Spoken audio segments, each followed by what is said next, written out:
You dare talk back to me? Galit na sigaw ni Lay. Who the hell you think you are? You don't even know me. Do you know who I am? Nanginginig ang mga kamay ni Nana. Hindi dahil sa takot kundi sa sobrang galit. I am the fiancé of Kaino Alvarado. Malamig na sabi ni Lay. The main investor of this hotel.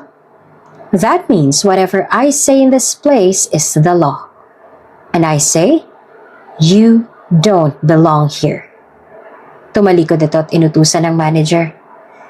Get her out of my sight. Hindi pa nakontento si Lay. Sinigawan pa niya mga security. Throw them both out! Wait, you can't do this? Sigaw naman ni Bianca, ang staff na nagtanggol kay Nana. Pero hindi siya pinakinggan ng manager. Sa halip ay sinigawan pa ito. From now on, you're fired. Nanlumo si Bianca. Kitang-kita ang sakit sa mga mata nito. Mahalaga para dito ang trabaho. Ngunit hindi ito umiyak. Sa halip ay tumayo ito ng taas noo at pinanghawakan ng dignidad nito kahit na natanggal na ito sa trabaho nang wala man lang kalaban-laban. Si Nana naman ay halos hindi makapag-isip ng maayos sa bilis ng pangyayari. Nakita niyang papalapit ang security upang kaladkarin sila palabas ng hotel. Nagsimula siyang magpanik at agad na dinukot ang cellphone niya.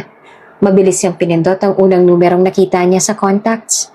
Habang pinipilit siyang palabasin ng security, halos nanginginig ang boses niya nang bumulong siya sa cellphone. Help me! Ngunit dahil sa nagmamadali siya at hindi niya tinignan kung sino siya tumawag, hindi niya namalaya na isang pamilyar na tinig ang sumagot sa kabilang linya. Nana? Halos mabitawan niya ang cellphone nang marinig ang malamig ngunit nag-aalalang boses ni Keith. Habang kinakaladkad palabas sina Nana at Bianca ng mga security, ramdam nila ang bigat ng sitwasyon. Ngunit bago pa sila tuluyang malayo roon sa hotel, isang napakagara at itim na limousine ang biglang huminto sa harapan nila. Si Mr. Salazar yun ah. Nagulat ang isa sa mga security na patingin sa sasakyan. Kasabay ng pagbukas ng pinto, isang pamilyar na figura ang bumaba mula sa loob. Isang matangkad na lalaki na may malamig at matalim na tingin. Ang presensya nito ay agad na nagbigay ng tensyon sa paligid. Si Giovanni Keith. Nanlaki ang mata ni Nana sa gulat. Keith?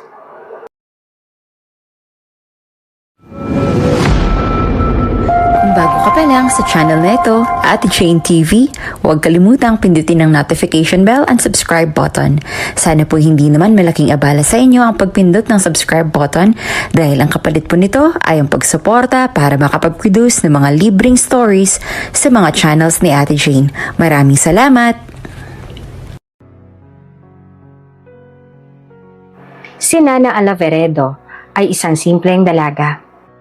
17 taong gulang at 2 months from now, 18 na siya. Malapit na siyang pumasok sa legal age. At sa totoo lang ay sobrang excited na siyang maging 18. Matagal niya na kasing pangarap na tumanda. Ewan niya rin ba kung bakit? Ang iba kasi ay ayaw tumanda pero siya gustong gusto ng tumuntong ng tamang edad at magawa ang mga bagay na gusto niyang gawin. Huwag kang masyadong excited tumanda, apo. I-enjoy mo muna ang pagkabata mo. Sabi sa kanya ng Lola Martha niya. Opo, Lola. Excited lang po talaga akong gawin ng mga bagay na magagawa ko kapag nasa tamang edad na ako. Like magkaroon ng driver's license and many more. Sagot naman ni Nana. Hay, ngayon palang nalulungkot na kami kasi hindi ka na baby. Darating ang araw at magkakaroon ka na ng sarili mong pamilya at ang oras mo ay lagi na lang na nakalaan sa asawa at magiging anak ninyo. Nasanay na kami na lagi ka naming kasama. May bahid ng lungkot ang tono ng boses ng lola niya. Nako, si Lola talaga masyadong advance. Wala pa nga akong boyfriend, asawa ka agad. Tsaka matagal pa naman po ako bago magkaroon ng asawa. Sa ngayon ay pagtiisan niyo po muna ang kasama ko. Napangiti naman ng lolo at lola niya. Tama yan, apo, huwag kang kagaya doon sa kuya mo na masyadong minamadali ang pagpapakasal at pagbuo ng pamilya. Hindi pa nga pinapakilala sa atin ang babae niya, nag-propose na kaagad. Ngumiti naman si Nana. Opo, Lolo, huwag po kayo mag-alala. At saka kung sakaling mag-aasawa na ako, ipapakilala ko pa muna sa inyong pakakasalan ko bago ako papayag na magpakasal sa kanya. Lumaki si Nana sa San Madrid, Spain. Pero since Tagalog ang gamit na lingwahe ng mga magulang niya, sa tuwing nasa bahay lang nila ay nasanay na rin siyang magtagalog na para bang sa Pilipinas siya lumaki. Kilala siya bilang isang masipag, matalino, at mapagmahal na anak. Dahil sa kanyang kabutihang loob, paborito siya ng lahat sa kanyang pamilya, lalo na ang lolo at lola nila. Meron siyang nakakatandang kapatid na si Kaino Alvarado, isang mabait at responsableng tao na malapit ng ikasal. Ngunit kahit masaya ang kanilang pamilya para kay Kaino, may pangamba si Nana dahil hindi pa nila lubos na kilala ang fiancé ng kanyang kuya. Ilang buwan lang kasi mula na makilala ng kuya niyang babaeng pakakasalan nito, ay agad itong nag-decide na magpakasal na nga agad-agad, kaya kahit ang mga magulang niya ay nabigla rin sa pasya ni Kaino. Sa totoo lang, hindi niya rin alam kung bakit ganito na lang ang nararamdaman niya tungkol sa babaeng pakakasalan ng kuya niya. Maging siya ay nagtataka na rin, pero para kasing may bumubulong sa kanya at nagsasabi na may mali. Kaino, sigurado ka na ba dyan sa pasya mo na magpapakasal ka na? Naninigurado na tanong ng kanilang lolo kay Kaino. Opo, lolo. Buo na po ang pasya ko. Hindi mo ba pag-iisipan muna o di kaya kilalanin mo muna siya? Mahal ko po si Lay at sa tingin ko ay mas makikilala naman namin ng isa't isa kapag mag-asawa na kami at nagsasama sa iisang bubong. Napabuntong hininga ang lolo at lola niya. O siya, sige, kung saan ka masaya. Napailing naman si Nana habang nakatingin sa kuya niya na buong-buo na talaga ang desisyon. Sa loob ng kanilang malawak na hardin, nakaupo si Nana sa isang wooden bench habang pinagmamasdan ang paglubog ng araw. Malamig ang simoy ng hangin, ngunit hindi iyon sapat para pahupain ang bumabagabag sa kanyang isipan. Napabuntong hininga siya bago nagsalita.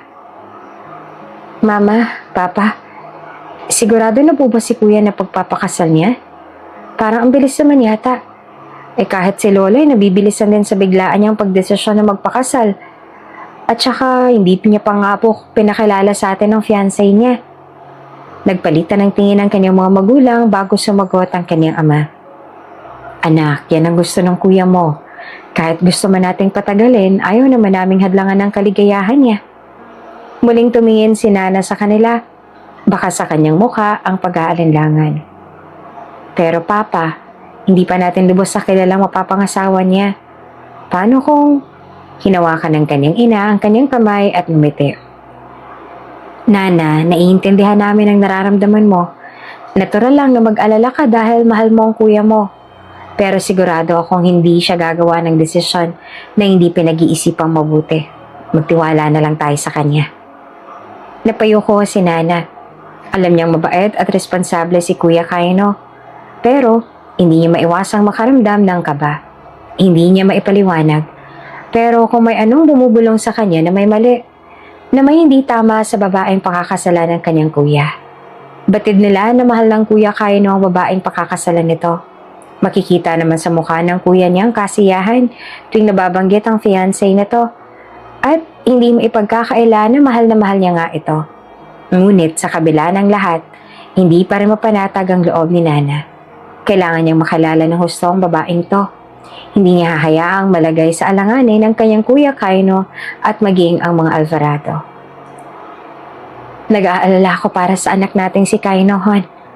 Hindi naman sinasadya na manirig ni Nana ang usapan ng magulang niya noong siya'y mapadaan sa sala para sana kumuha ng tubig sa kanilang kusina. Ganon din naman ako. Hindi ko alam kung bakit bigla na lang siya nagdesisyon na magpakasal kahit pa hindi niya palubos na kilalang babaeng pakakasalan niya. Sagot naman ng kanyang ama. Kahit ang mama at papa ay ganun din ang nararamdaman nila. Sa tingin mo ba ay magiging maayos lang kaya ang anak natin? Tanong ng kanyang ina. Hindi naman sa hahadlangan ko ang kaligayahan niya. Sadyang nag-aalala lang talaga ako para kay Kaino. Minsan na siyang nasaktan at niloko noon. Ayokong maulit pa ang nangyari sa kanya. Napabuntong hininga si Nana at tumuloy na sa pagpasok sa kusina. Lumipas ang ilang araw at mas lalo niyang napansin ang pag-aalala ng mga magulang nila at lalo na ng lolo at lola niya. Halatang gusto rin nilang makausap si Kaino, subalit ayaw naman nila na hadlangan ng kaligayahan ng kuya niya. Sa loob ng hapagkainan, tahimik na kumakain ang pamilya Alvarado. Ngunit sa kabila ng katahimikan, halata sa mukha ng kanilang mga magulang ang alalahanin tungkol sa nalalapit na kasal ni Kaino. After kasi ng 18th birthday ni Nana ay kakasal na rin ang kuya niya dahil sa uri raw ng gusto ni Lay, ang fiancé ni Kaino. Napansin ito ni Nana, lalo na nang makita ang madalas magbuntong hininga ang kanyang ama. Mama, Papa, hindi pa rin po ba kayo sigurado sa kasal ni Kuya? Tanong niya, binasag ang katahimikan. Nagpalitan ng tingin ang kanyang mga magulang bago sumagot ang kanyang ina. Hindi naman sa hindi kami sigurado, anak. Pero hindi maiwasan na mag-alala para sa kuya mo. Hindi pa natin lubos sa kilala si Lay at ang bilis ng lahat. Sagot nito habang hinahaplos ang kamay ng asawa. Napakagat-labi si Nana. Totoo, parang may kulang sa kwento ni Lay. Hindi pa nga nila ito kikita ng personal. Hindi pa nila ito nakakausap. Sa picture lang nila ito nakikita. Maganda naman talaga ang fiancé ng kuya niya. Kahit naman siguro sinong lalaki mapapaibig din kay Lay. Pero kahit anong duda ang nararamdaman nila, alam nilang mahalaga ang desisyon ng kanyang kuya Kaino. Pero mahal naman ni kuya si Ate Lay, hindi po ba? Muling bumuntong hininga ang kanilang ama. Oo, at mahal din niya. Ayaw naming pigilan siya. Pero hindi ibig sabihin na hindi kami mag-aalala. Tumango naman si Nana. May punto naman ang kanyang ama. Kinagabihan habang nag-aaral siya sa kanyang silid, nakaramdam siya ng uhaw kaya lumabas siya ng silid para bumaba at kumuha ng tubig. Ngunit bigla siyang napahinto nang marinig ang boses ng kanyang kuya Kaino na may kausap sa tawag. Lay, ano ba? Hindi mo pwedeng basta gawin na lang nang hindi mo malang ako kinakausap. Tsaka hindi ka ba nagtitiwala sa akin? How many times do I have to remind you na mahal kita at hindi ako hahanap ng iba? Kaya hindi mo kailangan na gawin ang bagay na yun. Nanlaki ang mga mata ni Nana. Hindi niya man marinig ang sagot ni Lay. Ramdam niya ang tensyon sa boses ng kanyang kapatid. Hindi mo pwedeng sabihin yan. Hindi lang tayong dalawa ang dapat mong isipin. Kung ganyan ang ugali mo, di paano na sa hinaharap? Lay, mahal kita. At gusto ko na pagkatiwalaan mo ko. Ayokong gawin mo ulit ang ginawa mo kanina. Nakakahiya sa mga kliyente. At ang dahil sa ginawa mo, hindi natuloy yung contract. Alam mo ba kung magkano ang halagang na walang pera sa kumpanya ng dahil doon? Babe, please, I know you love me. Pero kailangan mo pa rin na pagkatiwalaan ako para hindi na maging mahirap ang lahat para sa atin. Kasunod noon ay isang malalim na buntong hininga ni Kaino bago nito binaba ang tawag. Ilang saglit siyang nanatili sa loob at nang lumabas siya, hindi nito napansin ni Nana na nakikinig at napansin ang labis na frustration sa mukha ng kuya niya. Nagtatago siya sa likod ng pinto habang pinagmamasdan ng kapatid. Baka sa mukha nito ang pagod at pagkainis. Pero mas nangingibabaw ang lungkot sa mga mata nito. Marahil ay nasasaktan nito dahil hindi pa ito kayang pagkatiwalaan ng babaeng pakakasalan nito. Doon lalong lumakas ang hinala ni Nana. Tama ba talaga ang desisyon ni Kuya? Isang malakas na kaba ang bumalot sa kanyang dibdib. Parang may hindi tama at ayaw niyang basta na lang manahimik. 10:00 na ng gabi at tahimik ang buong bahay. Ngunit hindi maalis sa isip ni Nana ang narinig niyang away kanina ni na Kuya Kaino at Ate Lay niya. Hindi ito ang unang beses na nag-away ang dalawa. Pero ngayon lang niya nadama ang bigat ng sitwasyon at kanina niya lang din nakita na ganong kalungkot ang kuya niya na lagi namang masayahin. Sa sumunod na araw, naglalakad si Nana papasok sa sala nang marinig niya nag-uusap naman ang kanyang mga magulang. Dahan-dahan siyang lumapit at sumilip mula sa likod ng mga halaman na naroon. Kailangan na nating alamin ang totoo tungkol kay Lay. Seryosong sabi ng kanilang ama habang pinipisil ang sentido. Tama ka. Hindi ako mapakali. Alam kong mahal siya ni Kaino, pero hindi ko maiwasang magduda. Mas mabuti na makasiguro tayo bago ang kasal. Sagot naman ng kanyang ina. May halong pag-aalala sa boses. Nanlaki ang mga mata ni Nana. Ibig sabihin, may kutob na rin na hindi maganda sina Mama at Papa tungkol kay Ate Lei. Hindi na siya nagdalawang isip. Lumabas siya mula sa kanyang pinagtataguan at lumapit sa kanila. Mama, Papa, gusto ko bang tumulong? Nagulat ang kanyang mga magulang at agad siyang tinanong ng kanyang ama. Anak, paano ka naman makakatulong? Sa paanong paraan? Matalim ang tingin ng kanyang ina at halatang nag-aalala. Huminga naman ng malalim si Nana bago sumagot. Magpapanggap akong ibang tao para mapalapit kay Ate Lei. Hindi niya pa naman ako lubos na kilala eh. Kaya may pagkakataon akong malaman kung ano talagang totoong ugali niya. Nagpalitan ng tingin ng kanyang mga magulang. Hindi nila inaasahan ang iminongkahe na Nana. Anak, delikado yan. E paano kung malaman niya? Baka mapahama ka pa. Sagot naman ng kanyang ina. Bakas ang pag-aalala sa mukha nito. Ngunit determinado na si Nana. Magiging maingat ako, Mama. Hindi ko naman po ito gagawin para sirain siya. Gusto ko lang na makasiguro na mabuti siyang tao para kay Kuya. Tahimik ang kanyang ama. Alam niyang iniisip nito ang lahat ng posibilidad. Ngunit sa huli, malalim itong bumuntong hininga at tumango. Sige, pero Nana, tandaan mo. Kung may nararamdaman ka na hindi maganda o kung sa tingin mo ay may panganib na, tumigil ka kaagad na iintindihan mo ba? Tumango siya. Opo, Papa. Napatingin sa kanyang ina, nalatang hindi pa rin kampante. Pero sa huli, hinawakan nito ang kamay niya at marahang hinaplos. Mag-iingat ka sa plano mong gawin, anak. Mahinang sabi nito. Ngumiti si Nana. Oo naman, Mama. Sa isip niya, ito na ang simula ng kanyang misyon. Ang malaman ang totoong pagkatao ni Lei bago maging huli ang lahat. Lumipas ang ilang araw at maagang nag-empake si Kaino para sa kanyang biyahe papuntang Switzerland. Isang buwan siyang mananatili roon para sa negosyo ng kanilang pamilya. Habang abala ang kanyang kuya sa pag-aayos sa mga dokumento, lihim naman na nagplano si Nana ng sarili niyang misyon. Nang araw ng pag-alis ni Kaino, buong pamilya nilang naghatid sa paliparan. Habang yakap-yakap siya ng kanyang kuya ay bumulong ito. Alagaan mo sina Mama at Papa habang wala ako, ha? Oo naman, Kuya. Sagot niya. Pilit na itinatagong excitement sa kanyang boses. Nang makalipad na ang eroplano, bumaling siya sa kanyang mga magulang at seryosong sinabi. Ngayon ang pagkakataon ko para gawin ang plano. Nag-aalala naman na tumingin sa kanya ang kanyang ama. Anak, sigurado ka ba rito? Hindi madali ang gagawin mo. Tumango siya. Sigurado ako, Papa. Mas gusto kong makasigurado ng mabuting tao si Ate Lei bago pa mahuli ang lahat. Ang kanyang ina naman ay halatang hindi pa rin kampante at nag-aalala rin.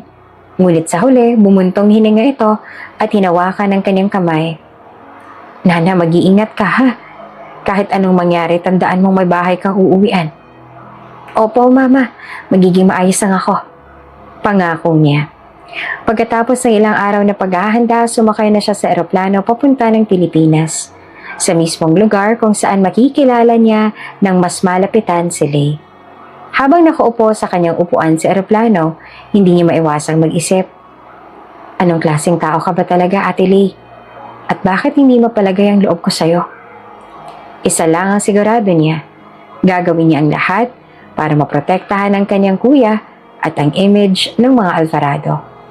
Hindi siya papayag na masira lang ng isang taong hindi pa nila lubos na kilala ang image ng mga Alvarado na batid niya ay pinagsikapan ng lolo at lola, maging ng magulang nila na mapanatiling maayos. Pagkababa ni Nana sa eroplano, isang malalim na buntong hininga ang kanyang pinakawalan. Malalim pa rin ang kanyang iniisip habang naglalakad sa loob ng paliparan. Iniisip niya kung paano siya magsisimula at kung paano niyang makikilala si Lei nang hindi ito magdududa sa kanya. Dahil sa lalim ng kanyang iniisip, hindi niya namalaya ng lalaking naglalakad sa kanyang direksyon. Isang malakas na banggaan ang nangyari. Ay! Gulat niyang sambit nang maramdaman ng pagbundol sa matigas sa katawan ng isang lalaki. Napaatras siya. Kasabay noon ay may narinig siyang malakas na tunog ng isang bagay na nahulog sa sahig. Pagtingin niya, isang mamahaling cellphone ang bumagsak at basag agad ang screen nito. Naku! Agad siyang yumukot pinulot ang cellphone na may malaking basag ang screen. Namutla siya sa nakita. Mukhang napakamahal ng phone ng lalaki at malamang ay hindi ito basta-bastang mapapalitan. Agad niyang tinapunan ng tingin ng lalaking nakabangga niya. Isang matangkad na binata. Nakasuot ng itim na hoodie at may headphones na nakasabit sa leeg nito. Napakalamig naman ang tingin nito sa kanya at halatang hindi makapaniwala sa nangyari. I'm sorry, hindi ko sinasadya. Mabilis niyang sabi at halatang kinakabahan. Pero imbes na magsalita, nanatili lang na nakatitig sa kanya ang binata. Bakas ang iritasyon sa mukha nito. Pasensya na po talaga, hindi ko nakita na nandyan kayo. Dagdag pa ni Nana. Pero nananatili pa rin itong tahimik. Parang sinusuri siya mula ulo hanggang paa. Mas lalo siyang kinabahan. Naku, baka singilin ako nito sa pagpapagawa ng phone niya. Dahan-dahang lumapit ang binata. Kinuha ang cellphone mula sa kamay niya at tiningnan ito ng mabuti. Kita niyang pagkunot ng noon nito. Pero sa halip na magalit, isang malalim na hinga ang pinakawalan nito. Pasensya na po talaga kayo sa nangyari, sir. Hindi ko po sinasadya. Hindi pa rin makagalaw si Nana habang nakatitig sa binatang nakaharap sa kanya na sinusuri ngayon ng cellphone na nabasag niya. Pero base sa ekspresyon ng binata, tila hindi man lang ito nagalit sa kanya. At sa halip, kalmado ng ekspresyon nito. Pakiramdam niya tuloy, parang bumagal ang oras habang nakatingin siya sa binata. Kahit na siyang may kasalanan sa pagkabasag ng cellphone nito, hindi niya lubos maisip kung bakit parang wala lang iyon sa binata. Nagulat siya nang biglang nagsalita ito. What's your name? Malamig ngunit malalim ang boses nito na parang halong may pag-uusisa. Nana Alvarado. Nauutal niyang sagot. Do you have a boyfriend? Nanlaki naman ang mga mata ni Nana. Hindi niya inaasahan ang tanong na iyon. Akala niya ay sisingilin siya nito sa sirang cellphone. Ha? Wala po. How old are you? 17 po. Malapit na po ako mag-18. Kailan? Po? Nagugulahan niyang tanong. Kailan ka mag-18? 2 months from now. Tahimik lang itong tumango. Tsaka iniabot sa kanya ang cellphone nito. Hindi para singilin siya, kundi para kunin ang kanyang numero. Ano to? Nagtataka na tanong niya habang nakatingin sa kanya. Your number. Diretsong sagot nito. Lalo siyang naguluhan. Bakit niya kukunin ang number ko? Hindi ba niya ako sisingilin? At dahil wala na siyang choice, kinuha niya ang cellphone nito at inilagay nga ang kanyang numero. Pagkatapos, iniabot niya ulit sa binata ang cellphone. Hindi pa rin siya makapaniwala na parang baliwala lang dito ang nangyari kaya lakas loob niyang tinanong. Kailangan ko bang bayaran ng phone mo? Tumingin ito sa kanya ng diretso sa mata, tsaka bahagyang umisi. I'll think about it. Malamig nitong sagot bago binalik ang tingin sa cellphone. Napakunot ang noon ni Nana. Ano daw? Hindi niya maintindihan kung nagbibiro ba ito o talagang pinag-iisipan kung sisingilin siya o hindi. Bago siya nakapagtanong ulit, bigla itong lumingon sa kanya at may sinabi. By the way, I'm Giovanni Keith Salazar. Maikli nitong pakalala, tsaka tuluyan ng tumalikod at naglakad palayo. Hindi naman napigilan ni Nanang mapatitig sa papalayong binata. Hindi lang dahil sa kakaibang ugali nito, kundi dahil na din sa hindi mo ipaliwanag na bilis ng tibok ng kanyang puso. Giovanni Keith Salazar? Pabulong niyang inulit ang pangalan nito. Napahawak din siya sa kanyang dibdib at hindi makapaniwala kasi sobrang bilis ng tibok ng puso niya. At bakit? Ganito na lang ang bilis ng tibok ng puso ko. What's going on? Habang nasa loob ng sasakyan, hindi naman mapakali si Nana. Kahit anong gawin niya, hindi niya maalis sa isip niya ang lalaking nakilala niya sa airport, si Giovanni Keith. Muli niyang naalala ang malamig nitong boses at ang kakaibang paraan ng pagtingin sa kanya. Bakit niya kinuha ang number ko? Bakit hindi niya ako siningil sa cellphone niya? Dahil sa matinding pag-uusisa, kinuha niya ang cellphone niya at nag-search sa Google. Agad niyang tinype ang pangalan nito. Giovanni Keith Salazar. Laking gulat niya nang lumabas ang isang serye ng mga artikulo at larawan tungkol dito. Hindi lang pala basta kung sino si Keith. Isa pala siyang kilalang anak mayaman. Binuksan niya ang isang article at binasa ito. Giovanni Keith Salazar, the youngest son of the Salazar family, became the sole heir of the Salazar group of companies after his older brother's passing. The international conglomerate is renowned for real estate, finance, and luxury brands. At the age of 19, he is one of the most prominent young elites in the country. Napasingap si Nana sa nabasa. Anak palang lalaki nga ng isa sa pinakamayamang pamilya sa bansa. Hindi nagkakalayo ang edad namin. Siya, 19, ako naman mag-18 pa lang. Dahan-dahan niyang zoom in ang isang larawan ni Keith. Mas lalo lang siyang namangha sa itsura nito. Matangos ang ilong, matalim ang panga, at higit sa lahat, ang misteryoso nitong mga mata ay ocean blue at talaga namang makaagaw pansin. Parang humihigop ng atensyon ang mga titig nito. Kahit sa isang simpleng letrato lamang. Napakurap si Nana. Bakit parang hindi ko mapigilan ang sarili kong titigan siya? Bigla siyang nagulat nang marinig ang boses ng kanyang driver. Ma'am Nana, saan po tayo didiretso? Tanong nito dahilan para mapabalik siya sa realidad. Agad niyang pinatay ang screen ng cellphone niya. Pilit pinipigilan ang pagkapahiya sa sarili. May binook na po ang parents ko na hotel para sa akin. Doon po muna ako tutuloy. Sagot niya. Tumango ang driver at muling ibinaling ang tingin sa daan. Samantalang si Nana naman ay muling napatingin sa cellphone niya. Kahit pilit niyang iniisip ang mission niya sa Pilipinas, hindi niya mapigilan ang sarili niyang balikan ang larawan ni Keith. Bakit parang may kakaiba sa kanya? At bakit hindi ko siya matanggal sa isip ko? Pagkarating ni Nana sa hotel room niya, agad siyang bumagsak sa kama. Pagod sa biyahe, pero puno pa rin ng sigla. Nang makapagpahinga ng kaunti, kinuha niya ang cellphone niya at tinawagan ng kanyang mga magulang. Saglit lang at agad itong sinagot ng kanyang ina. Nana, anak, nasa hotel ka na ba? Opo, mama, nandito na po ako. Narinig niya naman ang kanyang ama na sumingit sa usapan. Kamusta naging flight mo, anak? Tanong naman ito. Ayos naman po, papa. Wala naman po naging problema. Naku, mabuti kung ganon. Sagot ng kanyang ina. Siguraduhin mong magiging maingat ka dyan, ha? Hindi biro ang gagawin mo. Opo, mama. Bukas po, sisimulan ko na ang plano ko. Muling sumabat ang kanyang ama. Basta, mag-iingat ka, ha? Kung may kailangan ka, tawagan mo lang kami kaagad. Ngumiti si Nana kahit hindi sila nakikita. Opo, papa. Huwag po kayo mag-alala. Basta kung tumawag si kuya, sabihin niyo lang po na nasa mga kaibigan ko ako. Matapos ang ilang paalala pa mula sa kanyang mga magulang, natapos na rin ang tawag. Ibinaba niya ang cellphone at tumingin ng malalim. Bukas na talaga magsisimula ang lahat. Naganda na siyang matulog. Ngunit bago pa niya tuluyang isara ang mga mata, biglang nag-vibrate ang cellphone niya. Napakunot ang kanyang noo. Sino kaya to? Dali-dali niyang kinuha ang cellphone at binasa ang natanggap na mensahe. Hey, isang simpleng mensahe lang.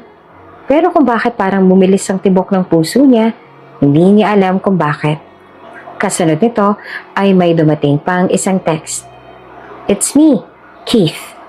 Nanlaki ang mga mata ni Nana at agad siya napaupo sa kama. Si Keith? Agad siyang nag-type ng sagot. Hey, pasensya na ulit sa nangyari kanina. Makalipas ng ilang segundo ay nag-reply na agad ang binata. It's okay. Napakurap naman si Nana. Ganun lang? Nagdalawang isip siya kung itutuloy pa ba ang usapan, pero nanaig ang kanyang konsensya. Kailangan pa rin naman niyang alamin kung paano ko ito mababayaran. Sigurado ka pa na hindi ko kailangang bayaran ng cellphone mo? Halos ilang segundo lang ay nag-reply ulit si Keith. No need to pay me. Pero hindi pa rin siya kumbensido. Sure ka? Ilang saglit ang lumipas bago siya muli nakatanggap ng mensahe. Oo. Napabuntong hininga si Nana. Hindi niya na talaga ako sisingilin? Sa halip na gumaan ang loob niya, mas lalo lang siyang nagtaka. Bakit niya kinuha ang number ko kung hindi naman pala niya ako sisingilin? Tinitigan niya ang screen ng kanyang cellphone. Nag-iisip kung dapat pa ba siyang mag-reply. Ngunit sa huli, pinili niyang ibaba na lang ang cellphone sa tabi niya. Humiga siya ulit sa kama, pero hindi niya maiwasang mapangiti ng bahagya. Kahit papaano, parang may kakaiba sa pakiramdam niya ngayon at hindi niya alam kung dapat ba siyang matuwa o mag-alala. Hindi mapigilan ni Nana ang ngiti sa kanyang labi habang nakahiga sa kama. Hindi niya rin maipaliwanag kung bakit bumibilis ang tibok ng puso niya sa tuwing makakatanggap siya ng mensahe mula kay Keith. Grabe Nana, ngayon ka lang naman kinikilig ng ganito dahil lang sa simpleng text. Singhal niya sa sarili. Napailing siya sa sarili at napayakap sa unan. Kahit pa nga wala namang malalim na dahilan, hindi niya maiwasang matuwa. Pero alam niya hindi siya dapat magpaka-distract. May mas mahalaga siyang kailangang gawin. Ang plano niya, tungkol kay Lee. Kinabukasan, maagang nagising si Nana. Determinado na siyang simulan ang kanyang misyon. Alam niyang may appointment si Lee sa isang kilalang hotel sa Maynila kaya naisip niyang pumunta roon at gumawa ng paraan para mapalapit sa kanya. Pagdating niya sa hotel, dumiretso siya sa front desk at ngumiti sa receptionist. Hi, may reservation ako sa mga VIP rooms. Magalang niyang sabi. Tiningnan ng receptionist ang screen pagkatapos ng ilang saglit ay tinignan siya nito ng may pag-aalinlangan. Pasensya na po ma'am pero hindi na po kayo pwedeng umakyat roon. Maaari po namin i-refund ang bayad ninyo. Nanlaki yung mga mata ni Nana. Ha? Bakit naman? May problema ba? Ngumiti ang receptionist pero halatang hindi ito makapagbigay ng malinaw na sagot. Pasensya na po pero hindi ko po pwedeng sabihin eh. Napataas ang kilay ni Nana. Anong nangyari? Bakit bigla akong hindi pwedeng umakyat? Dito na siya nakaramdam ng kaba. Kung may nangyayaring kakaiba, mas lalo niyang kailangang malaman kung ano iyon. At lalong lumakas ang hinala niya na may tinatago si Lee. Kailangan kong malaman kung anong rason, miss. Sabihin mo sa akin kung anong dahilan at baka mauunawaan ko pa. Kasi po may ibang guest po kami at ayaw niya po na may nakakasabay siya sa floor. Hindi naman makapaniwala si Nana sa narinig niya mula sa receptionist. Ano? Hindi na ako pwedeng umakyat dahil lang may VIP guest kayo? Tanong niya. Kita sa mukha niya ang pagkalito. Tumango ang receptionist at mahina itong sumagot.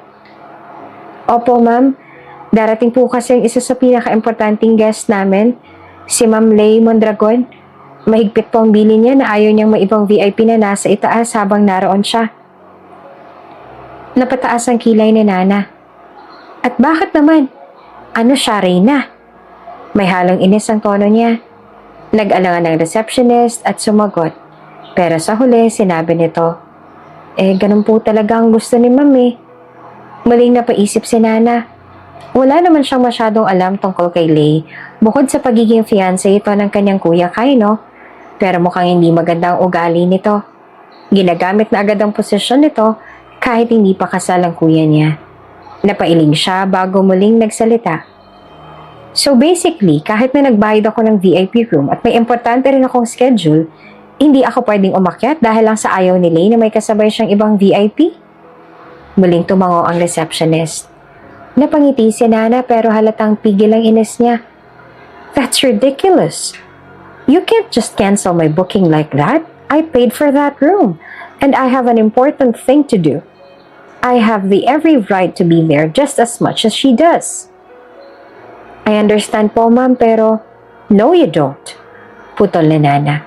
You're telling me that this Lay Mondragon has so much power in this hotel that she can just kick out other VIPs at will? What kind of service is that?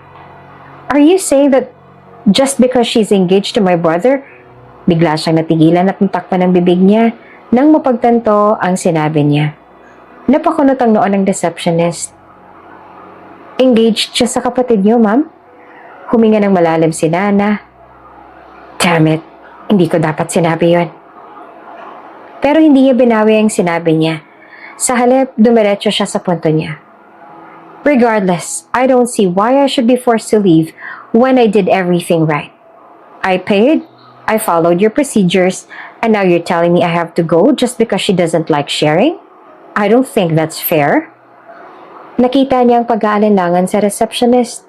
Pero tila porsigido itong ipaglaban ng utos ni Lay. Pasensya na po ma'am, pero yun pong utos ni Ma'am Lay. Isa pa ang fiancé niya sa mga main investors ng hotel na to. At kung hindi namin siya masusunod, maaari po siyang magreklamo at mawawalan ako ng trabaho. Nanliit ang mga mata ni Nana. So, she has that kind of power here. Enough to get you fired just because she doesn't want to be in the same place as other VIP guests? Tumango ang receptionist. Halatang nag-aalala na baka lumala pa ang sitwasyon. Opo, ma'am. Alam ko pong hindi po ito patas pero hindi po namin ito desisyon. Takot lang po ang management na magalit si Ma'am Lay. Mas lalong tumindi ang inis ni Nana. Ganito palang ugali ng fiancé ng kuya ko. Ni hindi pa nga sila kasal pero ginagamit niya ang posisyon niya para kontrolin ang mga bagay sa paligid niya. Hindi siya papayag ng ganito lang. Kung gusto ni Lay ng laban, humanda siyang sumabay. Muling tumayo ng tuwid si Nana at ininatinag sa harap ng receptionist. Hindi ito patas at hindi rin ako makakapayag dito. Madiin niyang sabi. Nagbayad ako at sumunod sa proseso. Hindi ko kasalanan na ayaw niyang maibang VIP na naroon. Hindi ba't dapat patas ang serbisyo ng hotel na to? Napatingin sa kanya ang receptionist. Halatang nahihirapan sa sitwasyon. Pasensya na po talaga ma'am pero yun po ang utos mula sa taas. Hindi naman po kami pwedeng sumaway kay Ma'am Lay. Mas lalong nagpanting ang tenga niya. So, kahit hindi makatarungan, susunod ka lang. Ganun ba talaga ang sistema rito? Kung sino may pera, siyang masusunod.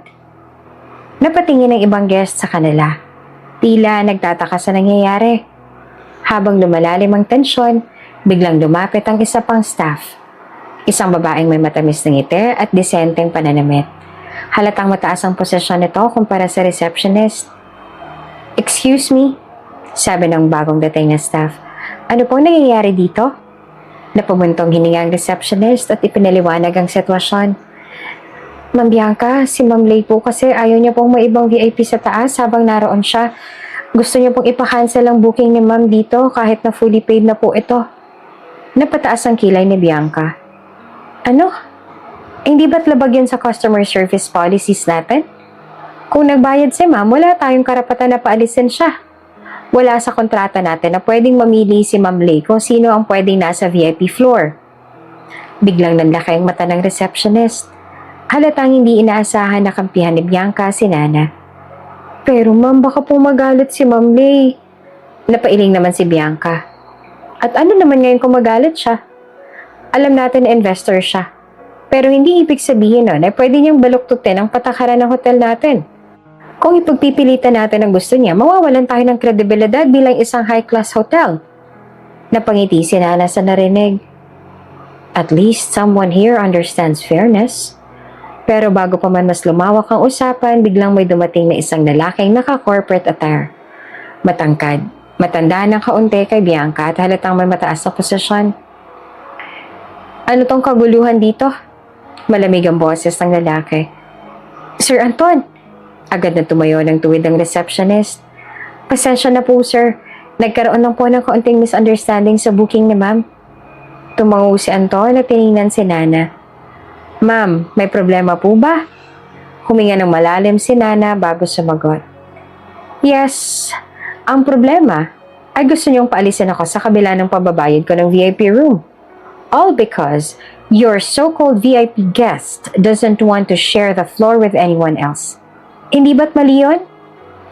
Tila nag-isip si Anton saglit bago tumingin sa receptionist. Ipinapakancel ba ni Ma'am Lay ang booking niya? Hindi po sir, gusto lang niya pong siya lang po ang VIP na nasa taas. Kung hindi naman po natin susundin, magpapakancel po siya ng booking at masisira rin po ang image ng hotel sa fiancé niyang investor po dito. Nagpakawala ng isang buntong hininga si Anton bago bumaling kay Nana. Pasensya na po ma'am pero susundin pa rin namin ang kagustuhan ng isa sa aming investors. Kung gusto po ninyo, i-refund na lang po namin ang payment at maaari po kayo maghanap ng ibang hotel. Hindi naman makapaniwala si Nana. So, you're really letting an investor dictate how your business runs? Just like that, huh? Tila hindi nagustuhan ni Anton ang tono niya. Pero nanatiling kalmado ito. We have to prioritize our major clients, ma'am. We hope you understand. Napatingin si Nana kay Bianca na halatang hindi rin sang-ayon pero walang magawa. Pero hindi siya aalis ng ganito lang. Hindi niya palalampasin ang fiancé ng kuya niya. Hindi siya basta-basta uurong. Tumuwid siya ng tayo at tumingin ng diretso kay Anton. No, hindi ako aalis. Halos marinig na ni Nana ang sariling pintig ng puso niya habang patuloy siyang pinapahiya ng manager sa harap ng mga staff at ilang guests na nakatingin sa eksena. Miss, you don't deserve to be called a VIP guest in this hotel. Kung ganito ka umakto at ganitong pag-uugali mo. Besides, you look young. Baka nga minor de edad ka pa, tapos ganyan ka na. Huwag kang umasta na akala mo kung sino ka. Malamig na sabi ng manager. Halatang pinipilit siyang umalis. Compared to Miss Slay Mondragon, you are nothing. Do you even know who she is? You should just take the refund and go. You're wasting everyone's time. Mas lalo lang sumikip ang dibdib ni Nana sa pangmamaliit nito. Hindi niya inakala na ganito pala ang sistema rito. Na dahil lang sa kapangyarihan at pera, kaya nalang itapon ng isang guest na tulad niya. Biglang may isang boses na malamig at puno ng otoridad na umalingaw-ngaw sa paligid. What's going on here? Napalingon ang lahat. Pagkakita ni Nana sa pinagmula ng boses, agad siyang napaatras ng bahagya. Mula sa pintuan ng lobby, isang babae ang dahan-dahang lumakad papasok. Matangkad, makinis at halatang may dugong mayaman. May mataas itong confidence at kahit wala pang sinasabi, ramdam na agad ang otoridad sa presensya nito. Si Lay Mondragon, ang fiancé ng kuya niya. Mataas ang noo, walang bahid ng kaba sa mukha, tila isang reyna na pumasok sa kanyang kaharian. Kung paanong yumuko ang mga staff at manager sa harapan niya. Napatingin si Lay kay Nana, tila sinuri siya mula ulo hanggang paa. Isang manipis na ngiti ang sumilay sa labi nito. Ngunit sa kabila nito, mababa na agang pangmamaliit sa kanyang tingin. And who are you? Matigas at matalim na boses ni Lay habang nakatitig kay Nana. Ma'am, isa po siyang VIP guest. Mabilis na sagot ng manager. Halatang nais na bumango ito sa kanya. Pero ayaw po niyang umalis kahit na sinabi na naming hindi siya maaaring manatili sa VIP floor habang nandito kayo. Nanliit ang mga mata ni Lay. At tila lalo lang itong nadismaya nang marinig niya iyon. Muling lumingon ito kay Nana at sa isang iglap, ramdam na ramdam niya ang pangmamaliit mula rito. A VIP guest? Natatawang sabi ni Lay habang nakataas ang kilay. Are you sure? Because from what I see, she does not look like someone who belongs here. Muntik nang mapalunok si Nana. Alam niyang kaya siya pinapahiya ni Lay dahil gusto nitong iparamdam na hindi sila pantay. Pero, imbes na umurong, mas lalo niyang tinibayan ang kanyang loob. Whether you think I belong here or not, matapang niyang sagot. The fact remains that I paid for my stay. And the last time I checked, money is what makes this place run, right? Napatingin ang mga staff sa kanila. Tila nagulat na hindi siya nagpatinag. Ngunit sa halip na magalit, isang mapanuksong ngiti ang lumitaw sa labi ni Lay. Oh, so you think that just because you paid, you have the right to stand on equal ground with me? Bumilis ang tibok ng puso ni Nana. Alam niyang isang maling sagot lang at maaari siyang tuluyang itaboy mula rito. Pero, hindi siya uurong. Hindi siya basta-bastang aalis ng nakayuko. At lalong hindi siya matitinag sa harapan ni Lay Mondragon. Patuloy ang sagutan ni Nana at Lay sa gitna ng hotel lobby. Kitang-kita sa mukha ni Lay ang pagmamataas. Tila ba siya ang reyna ng lugar at lahat ng tao ay alipin nito. Hindi siya makapaniwala na ganitong ugali ng babaeng pakakasalan ng kanyang kuya. Oops! May break muna. Gusto mo bang ma-shoutout dito sa channel ni Ate Jane? Mag-comment lang ng lesson you learned from the latest story uploaded. Dahil pipili kami ng isang best comment of the day para i-shoutout sa susunod na upload. Kaya huwag kalimutang mag-iwan ng lesson you learned after you watch this video. Maraming salamat! Shoutout nga pala kina Ami P, Cheng Pepania, at Elizabeth Bailarosa. Maraming salamat sa pakikinig.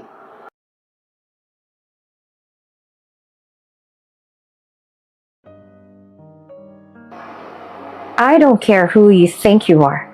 Matapang na sagot ni Nana. You have no right to treat people like they're beneath you. Ulit bago pa siya makapagsalita ulit, isang malakas na tunog ang umilangaw-ngaw sa buong lobby. Nanlaki mga mata ni Nana nang maramdaman ng matinding hapde sa kanyang pisngi. Nasampal siya ni Lei. You dare talk back to me. Galit na sigaw ni Lei. Who the hell do you think you are? You don't even know me. Do you even know who I am? Nanginginig ang mga kamay ni Nana. Hindi dahil sa takot kundi sa sobrang galit. I am the fiancé of Kaino Alvarado. Malamig na sabi ni Lei. The main investor of this hotel. That means whatever I say in this place is the law. And I say, you don't belong here. Tumalikod ito at inutusan ng manager. Get her out of my sight. Hindi pa nakontento si Lei. Sinigawan pa niya ang mga security. Throw them both out. Wait, you can't do this. Sigaw ni Bianca, ang staff na nagtanggol kay Nana. Pero hindi siya pinakinggan ng manager. Sa halip ay sinigawan pa ito. You are no longer part of this hotel. Madiing sabi ng manager. From this moment on, you are fired. Nanlumo na si Bianca. Kitang-kita ang sakit sa mga mata nito dahil mahalaga pa dito ang trabaho nito. Pero hindi ito umiyak. Sa halip tumayo ito ng taas noo. Pinanghawakan ng dignidad nito kahit tinanggal ito sa trabaho nang wala man lang kalaban-laban. Si Nana naman ay halos hindi naman makapag-isip ng maayos sa bilis ng mga pangyayari.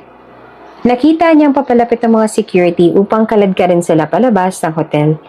Nagsimula siyang magpanik at agad na dinukot ang cellphone niya. Mabilis siyang pinindot ang unang numerong nakita niya sa contacts. Habang pinipilit siyang palabasin ng security, halos nanginginig ang boses niya ng bulong niya sa cellphone. Help me. Ngunit dahil sa nagmamadali siya at hindi niya tiningnan kung sino siya tumawag, hindi niya namalaya na isang pamilyar na tinig ang sumagot sa kabilang linya. Nana?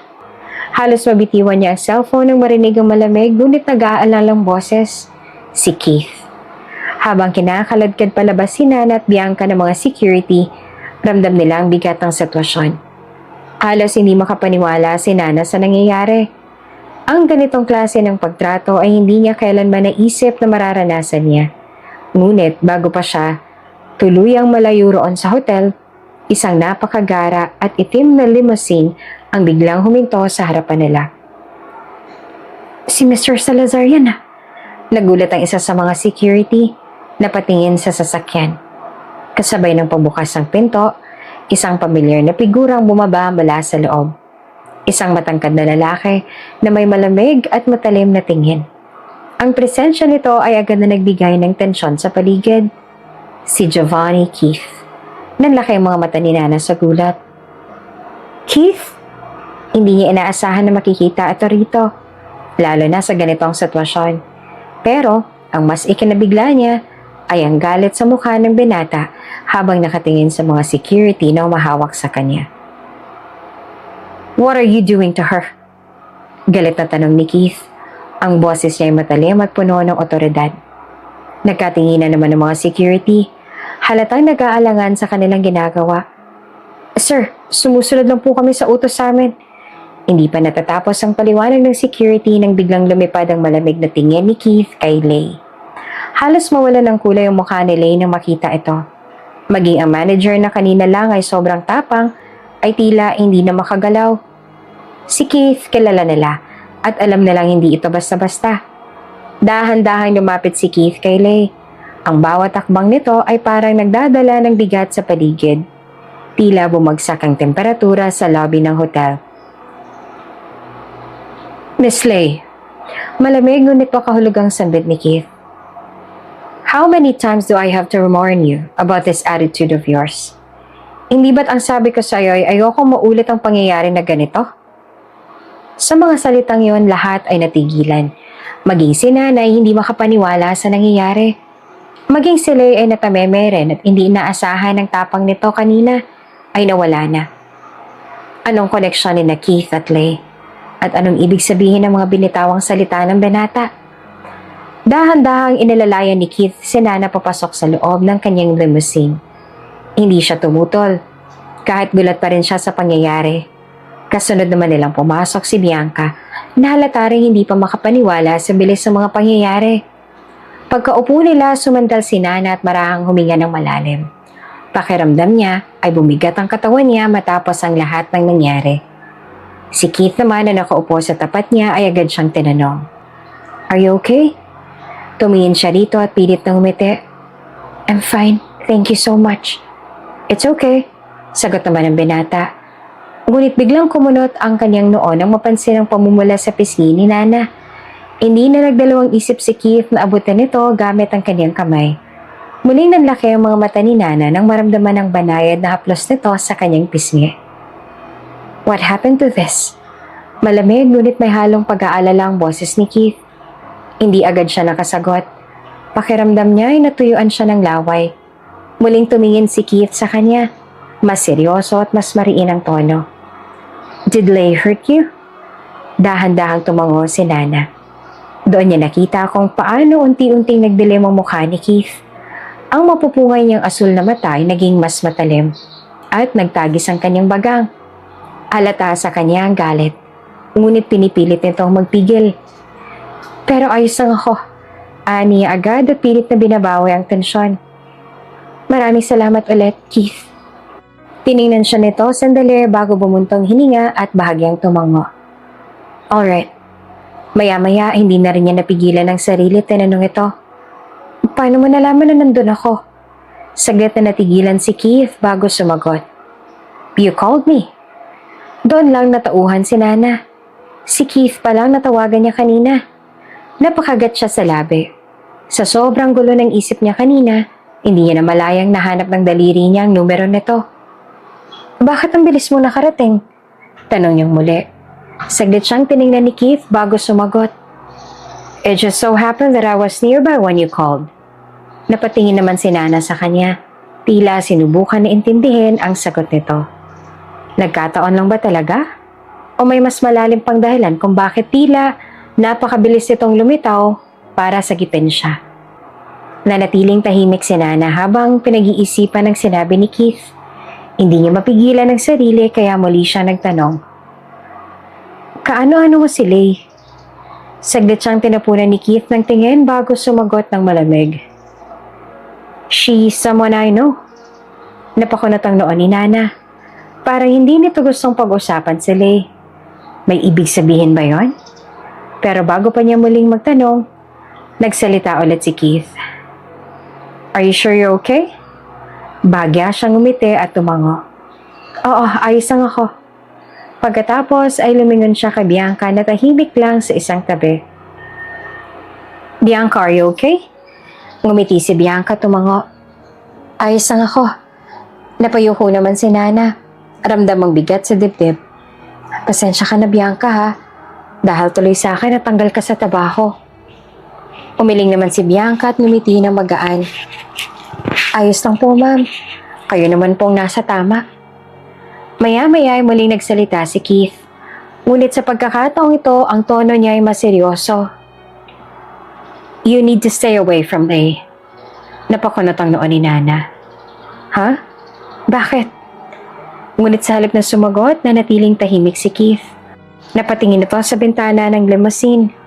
Tila hindi balak ipaliwanag ang babala niya. Dahil doon, mas lalong naguluhan si Nana. Anong tinatago ni Keith? Bakit gano'n na lang ang babala niya tungkol kay Lay? Hawak ang isang baso ng mamahaling alak, nakaupo si Lay sa loob ng kanyang suite. Nilalaro ang wine sa baso habang nag-iisip.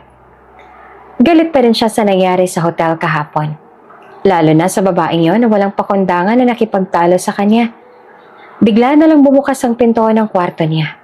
Mabilis siyang napatingin at agad siyang nagalit nang makita ang kanyang secretary na pumasok ng walang katok. "How dare you enter without knocking?" Singhal ni Lei. Ibinaba ng malakas ang baso niya sa lamesa. Pero sa halip na humingi ng pamanhin, mabilis na lumapit ang kanyang secretary. May daladalang laptop. "Ma'am, you need to see this." Nito na ang boses ay seryoso. "May babae po si Sir Kaino." Napakunot ang noo ni Lei. "What are you talking about?" Hindi sumagot ang secretary. Sa halip, inilapag nito ang laptop sa harapan niya at pinindot ang ilang keys bago inilapit sa kanyang screen. Nanlaki ang mga mata ni Lei sa nakita. May mga larawan sa screen. Mga litrato ng fiancé niyang si Kaino sa airport. Pero, hindi siya kasama nito. Isang babae ang yakap si Kaino. Sa unang litrato, sa pangalawa, kitang-kita niyang hinalikan ni Kaino ang babae sa noo. Mas lalong lumalim ang kanyang paghinga nang makilala kung sino ang babae niyon. Siya, ang babaeng nakaaway niya kahapon sa hotel. Halos mabitawan ni Lei ang baso ng wine na hawak niya.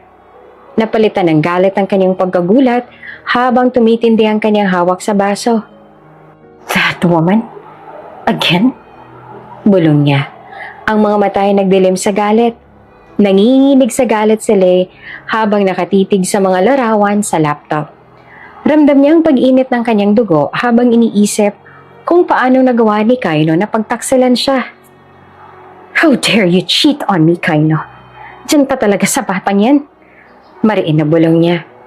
Mahigpit na hinawakan ang baso ng alak na halos mabasag sa kanyang pagkakakuyom.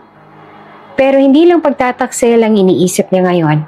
Mas lalong sumiklab ang galit niya nang maisip ang posibleng mangyari. Paano kung maagaw sa kanya ng babaeng yon ang lahat ng yaman ni Kaino? Hindi siya papayag na mapupunta sa kanya si Kaino para lang maagaw ito ng kung sinong babae. Pinaghandaan niya ito. Plinano niya ng matagal.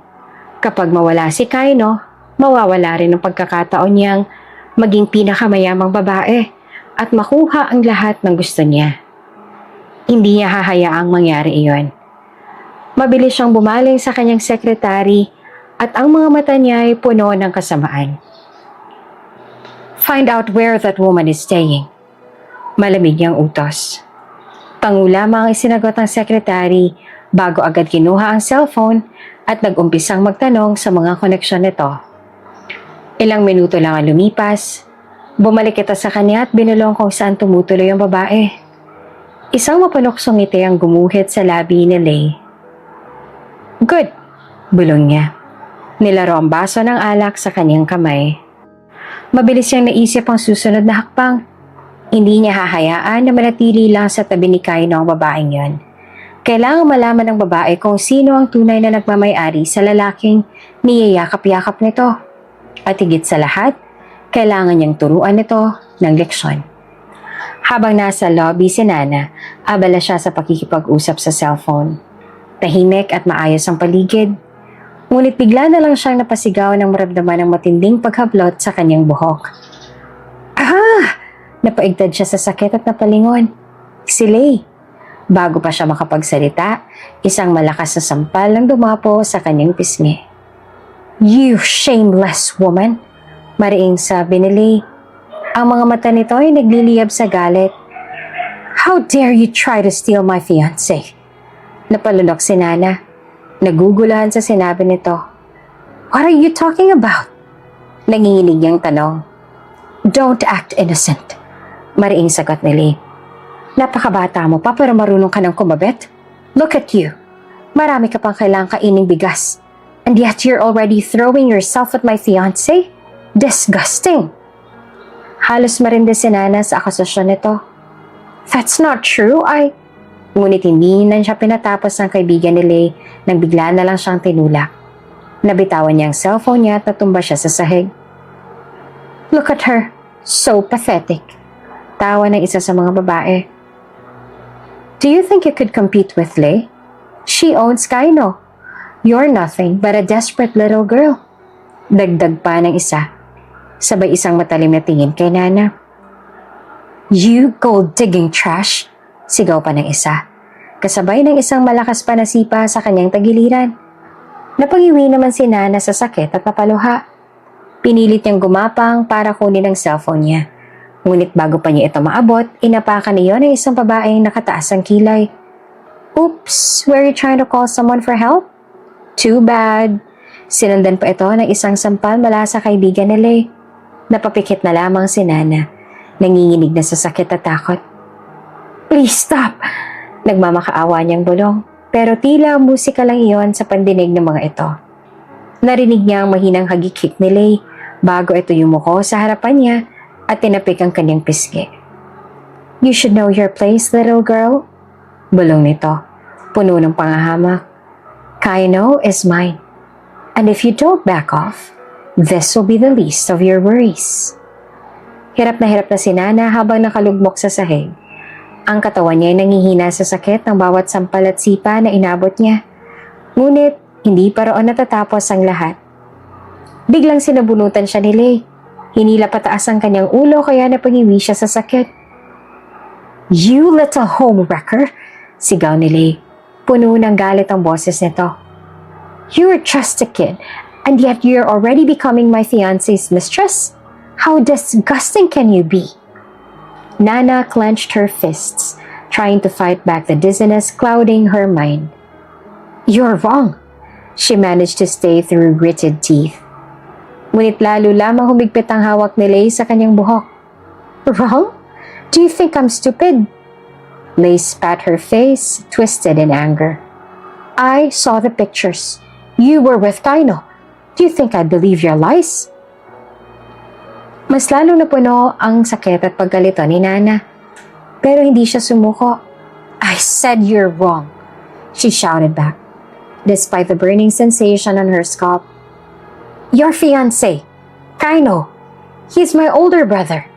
Biglang natigilan si Lay. Napakuyom ito ng kamao habang nakatitig kay Nana. Tila nag-aalangan kung paniniwalaan ba siya o hindi. What? Lay scoffed. Pero makikita rin ang gulat sa mga mata nito. Do you think I'd fall for that? My fiancé has only one younger sibling, and she's in Spain. So tell me, who are you trying to fool?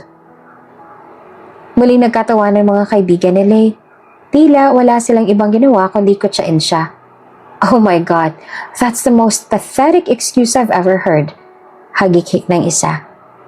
Right? What are you, a suddenly lost long sibling?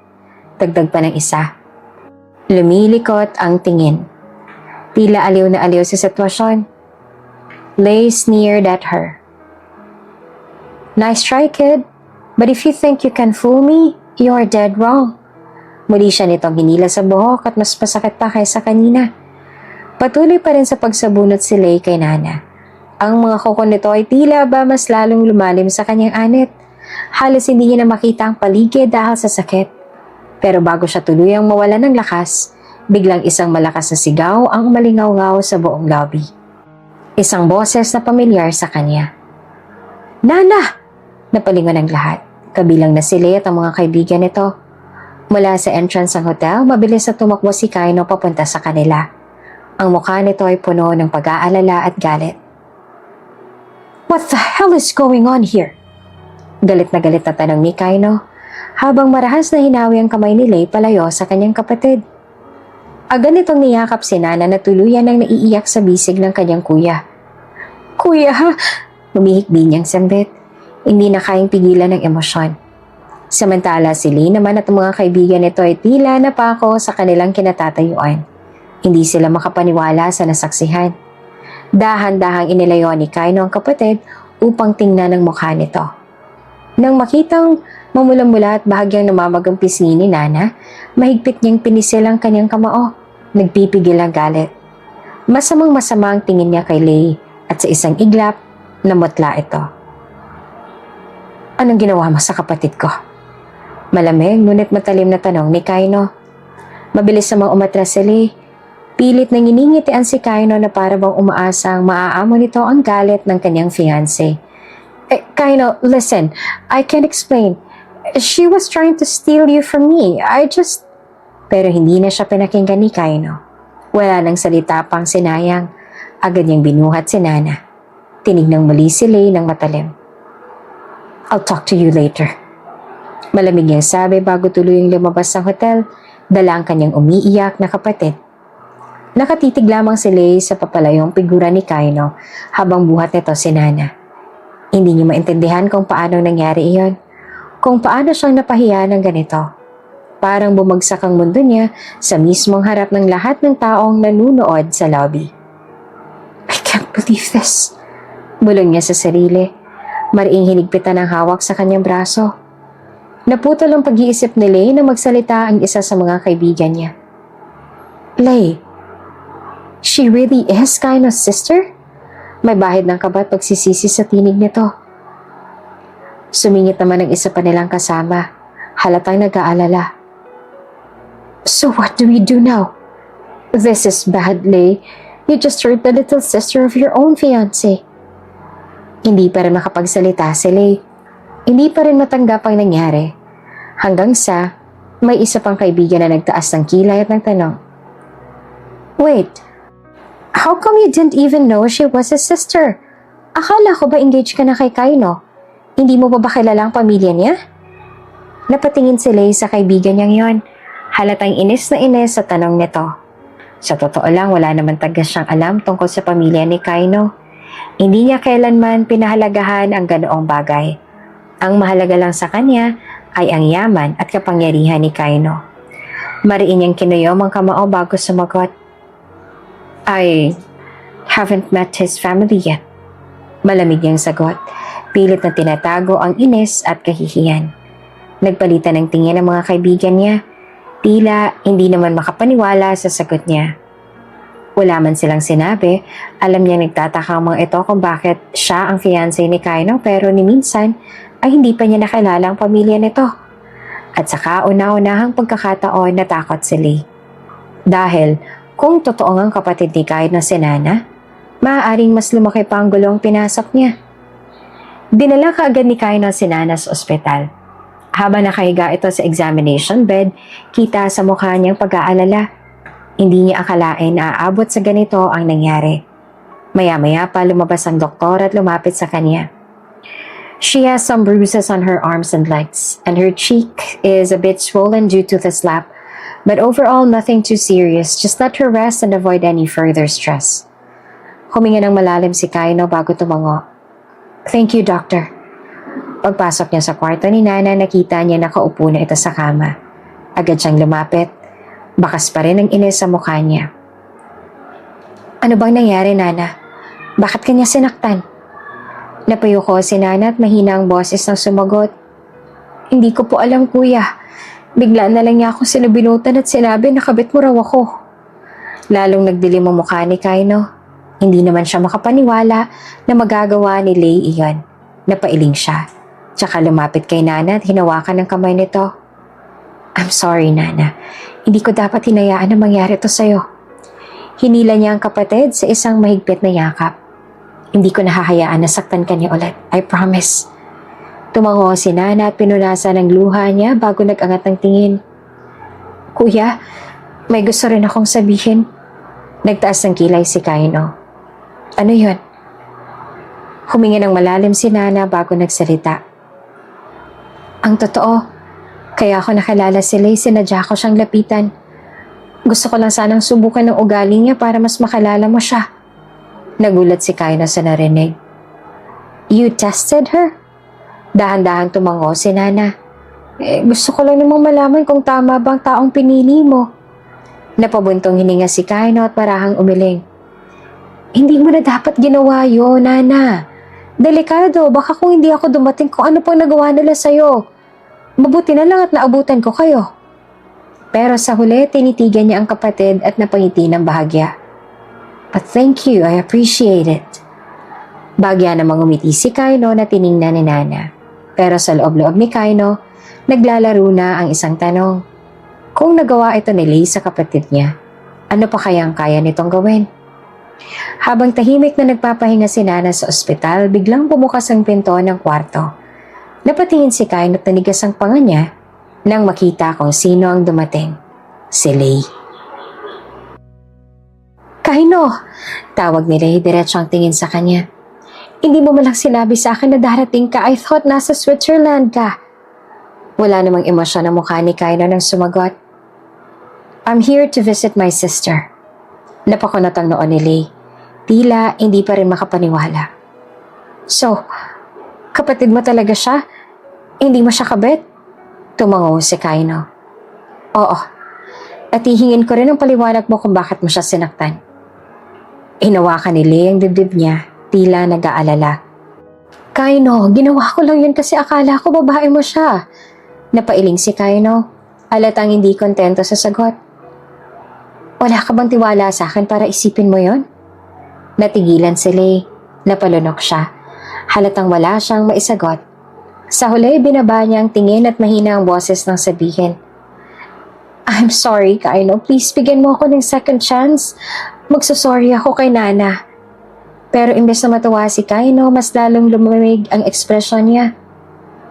You really owe an apology to her, Lay. Dahil kung may hindi magandang nangyari sa kapatid ko, hindi ko alam kung anong gagawin ko sa'yo. Labis ang gulat ni Lay na sumunod sa sinabi ni Kaino. Ngunit mas lalo siyang natigilan sa sumunod na sinabi nito. And I'm calling off the wedding. Parang bumagsak ang buong mundo ni Lay sa narinig. Anong sinabi mo? Diretso siyang tiningnan ni Kaino at inulit ang sinabi. I'm calling off the wedding. Maghiwalay na tayo, Lay. Nagpanting ang tenga ni Lay at mahigpit niyang hinawakan ang baso ng fiancé niya. Bakit? Dahil lang ba sa nangyari kay Nana? Huminga ng malalim si Kaino bago umiling. Hindi lang yan ang dahilan. Napalunok si Lay. Nanginginig ang mga kamay niya. Anong ibig mong sabihin? Tingin siya ni Kaino at sa unang pagkakataon, kita sa mga mata nito ang pagdududa at panlalamig. Marami na akong narinig tungkol sa iyo, Lay. Tungkol sa ugali mo. Kung paano mong inaapi ang ibang tao. At hindi ko nagustuhan ang mga nalaman ko. Mas lalo pang bumagsak ang balikat ni Lay sa sumunod na sinabi ni Kaino. Lalo na nang malaman ko kung ano nangyari sa ex-boyfriend mong si Johan, na nagpakamatay dahil sa ginawa mo. Nanlaki ang mga mata ni Lay. What? Hindi totoo yan. Hindi ko kasalanan yun. Pero umiling si Kaino. Hindi mo na kailangang magsinungaling, Lay. I've already made my decision. At sa isang iglap, naramdaman ni Lay ang pinakamalaking pangamba sa buhay niya. Ang tuluyang mawala si Kaino. Habang nasa isang kilalang restaurant, tahimik na nakaupo si Nana sa tabi ng kanyang kuya, si Kaino. May hinihintay silang dumating. Isang taong gustong makausap ng kuya niya. Hindi niya alam kung sino pero hindi niya naisip na magtanong. Hanggang sa bumukas ang pinto ng VIP room at isang pamilyar na figurang pumasok. Nanlaki ang mga mata ni Nana nang makita kung sino iyon. Keith? Lumapit si Keith sa kanila at inabot ang kamay kay Kaino para makipagkamay. It's nice to finally meet you, Mr. Kaino. Nagkamayan ang dalawa. Pero halatang nagtataka si Kaino. Magkakilala pala kayo ng kapatid ko? Tanong nito at napatingin kay Nana. Bago pa siya makasagot, si Keith na mismo nagsalita. Nagkita kami sa airport noon. Napatingin si Nana kay Keith. Parang may gusto pa itong sabihin habang nag-uusap ang dalawa. Mas lalo siyang nagulat nang marinig ang sumunod na sinabi ni Keith. Actually, may isa pa tayong connection, Mr. Kaino. My last name is Salazar. Napakunot na si Kaino. Salazar? You mean? Tumango si Keith. Yes, I'm the younger brother of Johan Salazar, Lay's ex-boyfriend. Napasinghap si Nana sa narinig at maging si Kaino ay nagulat. Pero mas lalo pa silang nagulat sa sumunod na revelasyon ni Keith. And I know Lay is behind that. Dahil siyang ex-girlfriend ng kuya ko. Bumigat ang tono ng boses ni Keith. Kaya nagpakamatay si Johan dahil kay Lay. Nana almost stopped breathing. Anong ibig mo sabihin? Napatingin si Keith kay Nana at saka huminga ng malalim. Lay cheated on my brother. Niloko niya si Johan. Inututan ng pera. At nung wala na siyang mapiga, iniwan niya ito para sa ibang lalaki. My brother couldn't take it. That's why he took his own life. Tahimik ang buong kwarto. Ramdam ni Nana ang bigat ng revelasyong iyon at kitang-kita niya rin ang pagdilim ng buong ekspresyon ni Kaino. Now you understand. Dagdag ni Keith at diretsong nakatingin kay Kaino. Lei isn't just a selfish woman. She's dangerous. Matapos mag-usap ni Kaino at Keith, nakiusap si Nana sa kuya niya na mamaya na lang siya uuwi. Nagtaka naman ang kuya niya kung anong dahilan at bakit gusto niyang magpahuli at ang sabi niya lang ay may ibang plano pa siya para sa araw na to. Kaya kahit nagtataka ay iniwan siya ng kuya niya. Noong sila na lang ni Keith, nagkaroon siya ng chance na makausap ang binata ng silang dalawa lang at naitanong niya dito ang mga bagay na gusto niyang malaman. Alam kong ikaw ang nakababatang kapatid ni Kaino nung una pa lang tayo nagkita. Sabi ni Keith. Nakatingin sa kanya. Nagulat naman si Nana. Talaga? Bakit hindi mo sinabi? Humingi ng malalim si Keith bago sumagot. Ayoko magbagong tingin mo sa akin dahil doon. Besides, hindi naman tayo close noon. Napatingin si Nana sa kanya, nag-iisip. May bumabagabag sa kanya, kaya hindi niya napigilang magtanong. So, galit ka rin ba kay kuya? Kasi siya ang bagong fiancé ni Lei? Sandaling natahimik si Keith. Halatang nag-iisip ito bago umamin. Noong una, oo, galit ako. Kasi naisip ko noon, paano kung may kinalaman din siya sa nangyari kay Kuya Johan. Napakuyom ang kamao ni Keith. Pero hindi ako basta naniwala. Pinaimbestigahan ko si Kaino at pati si Lei. Kaya lagi ako nasa paligid ni Lei. Sinusundan ko siya, inoobserbahan ko. Muling napatingin si Nana kay Keith. At anong nalaman mo? Matalim ang tingin ni Keith nang sumagot. Nalaman kong walang kinalaman ng kuya mo. Nabiktima lang din siya ni Lei. Kung nagkataon baka sa huli, siya naman ang masira. Napabuntong hininga naman si Nana. Hindi niya alam kung paano ipoproseso ang lahat ng nalaman niya tungkol kay Lei at sa masalimuot na nakaraan nito kay Johan. Pero isa lang ang sigurado niya ngayon. Hindi lang siyang muntik nang mapahamak sa kamay ni Lei. Bago sila pumalik ng Spain, naisip ni Kaino na ayusin muna ng kuya niya ang lahat para raw wala na itong kailangang isipin pagbalik nila sa Spain. Diretso na rin kasi ang kuya niya sa Switzerland at siya ay sa Spain. Sadyang binisita lang siya nito dahil nalaman na nasa Pilipinas siya. Habang nasa restaurant, naisip ni Nana na ipakilala si Bianca sa kanyang kuya. Tumayo siya at hinila si Bianca na pumasok ng restaurant kalapit kay Kaino.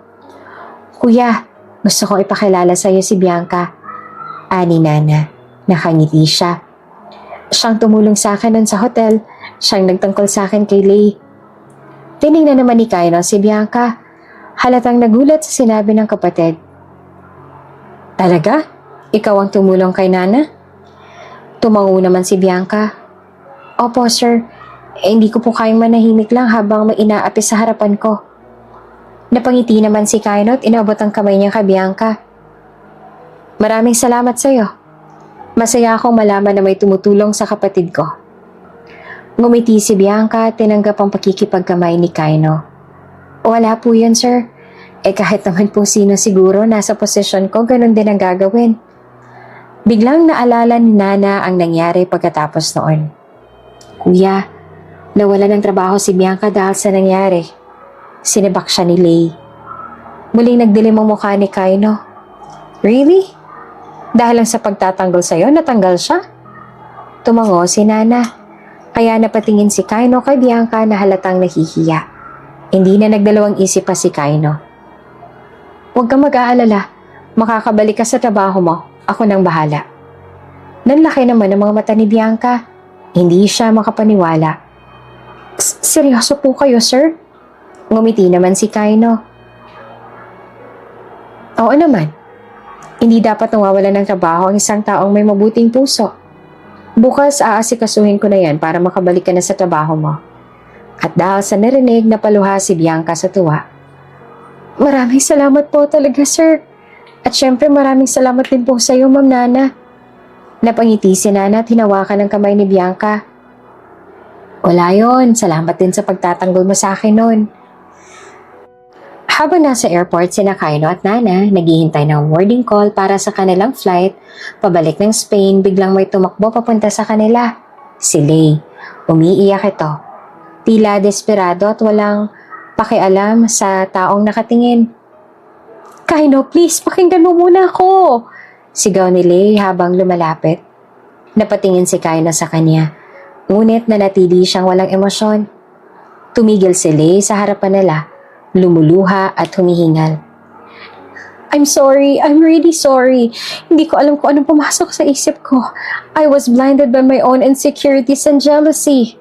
Pagsusumamo ni Lay, nanginginig ang boses. Please, bigyan mo pa ako ng isa pang chance. Ayusin natin to, Kaino. Ayoko mawala ka sa akin. Hindi naman kumibo si Kaino. Kaya bigla na lang lumuhod si Lay sa harapan niya. Walang pakialam sa mga taong nanonood sa paligid. Please, Kaino, mahal kita. Ayoko matapos tayo ng ganito. Napatingin si Nana sa kuya niya. Pero halata niyang hindi ito naapektuhan sa ginagawa ni Lay. Huminga na lamang ng malalim si Kaino bago nagsalita. Lay, wala nang patutunguhan ang relasyon natin. Kung ipipilit pa natin ang kasal, diretso ang tingin nito kay Lay. Walang bahid ng emosyon. You hurt my sister. You showed me a side of you that I can't ignore. Hindi ito tungkol lang sa isang pagkakamali. It's about the kind of person you are. Umiling si Lay, patuloy sa pag-iyak. Pero babaguhin ko ang sarili ko, Kaino, please. Kung gusto mong baguhin ang sarili mo, gawin mo yan para sa sarili mo, hindi para sa akin. Sagot ni Kaino. Just move on from me, Lay, and fix yourself. This is the end for us. Halos bumagsak ang balikat ni Lay sa sinabi ni Kaino. Wala siyang magawa kundi ang panoorin nitong tumalikod at lumakad palayo kasama si Nana. Habang papalayo sila, hinawakan ni Nana ang braso ng kuya niya. Are you okay, kuya? Tanong niya. Tamungo lamang si Kaino at tiningnan ng kapatid. Mas okay na ako ngayon, kesa kung nagpatuloy pa kami. I just hope she learned something from this. At sa huling pagkakataon, hindi na lumingon pa si Kaino kay Lay. Tuluyan niya ng iniwan ang nakaraan at sinimula ng bagong yugto ng kanyang buhay kasama ang kanyang kapatid. Makalipas ang 2 linggo mula nang bumalik sila sa Spain, abala si Kaino sa trabaho nang biglang tumunog ang kanyang cellphone. Pagtingin niya sa screen, nakita niyang si Keith ang tumatawag. Keith? Sagot niya at nagtataka kung bakit ito biglang tumawag. Sa kabilang linya, may seryosong tono ang boses ni Keith. Kaino, gusto ko lang ipaalam sa'yo na ikukulong na si Lay.